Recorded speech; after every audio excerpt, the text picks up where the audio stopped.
You've probably heard a lot about systemic discrimination in America. It's the idea that if you're not white, the deck is somehow stacked against you. And that is true. Government studies and academic research show over and over again that to be black in America is to face bias.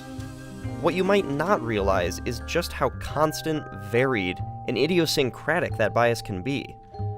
So, using all these studies, let's try to paint a picture of a life that millions of black Americans live. If you're black in America, you run into bias at a pretty young age. If you walk to school in the morning, you might have to wait longer to cross the street. Drivers stop less frequently for black pedestrians than for white. If you misbehave in school, you might be punished more harshly than your white classmates, even if you broke the same rule. And when you apply to colleges, your disciplinary record might make it harder to get in. If you're black in America and you're looking for a job, you might have to look harder. Job applicants with black-sounding names receive fewer callbacks than those with white-sounding names. And if you get the job, keep in mind that you'll be working just as hard as your white colleagues, but might make 30% less than them. If you're black in America and you want to buy a house, your agent might show you fewer properties than his white clients. And if you manage to find your dream home, you might have a harder time getting a bank loan.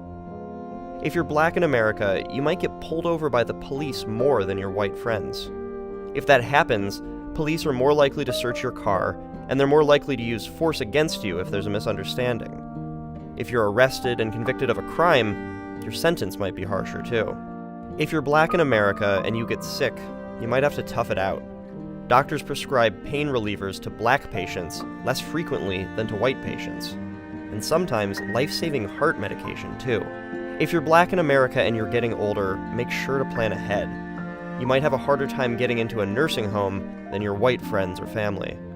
And finally, if you're black in America and you're tired of this bias and you want to use your vote to change the system, it won't be easy. When you try to learn about where or how to vote, local officials might not even return your call. Now, there are some caveats. First, Hispanics, Asians, and other minorities face a lot of these situations too. And second, this story is based on studies and surveys, so not all of these situations are true for every place in America at every time.